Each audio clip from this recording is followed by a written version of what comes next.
Welcome to our channel. Today we how to increase mobile sales with Shopify. Easy tutorial step by step clearly. To increase mobile sales with Shopify, start by ensuring your store is mobile friendly. Choose a responsive theme that automatically adjusts to different screen sizes.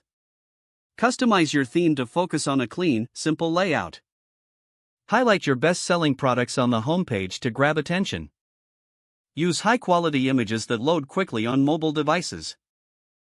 Optimize product descriptions to be concise and impactful. Ensure that your call-to-action buttons are clear and easy. Implement a simplified checkout process to reduce cart abandonment. Integrate popular mobile payment options like Apple Pay and Google Pay.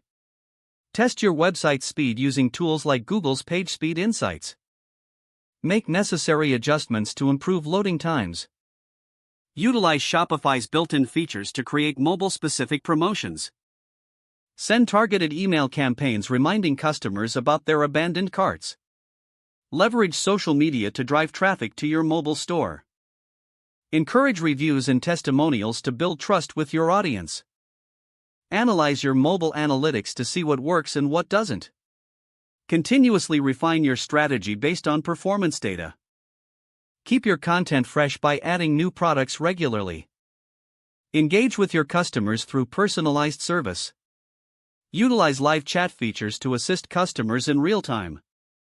Focus on building loyalty programs to encourage repeat purchases. Run mobile-specific ad campaigns to reach a wider audience. Monitor mobile trends to stay ahead of the competition. By following these steps diligently, you can significantly increase your mobile sales using Shopify. If the page does not load, refresh the browser or try again in a private or incognito window. Make sure you are using the correct email address, then retype it carefully to avoid small typos.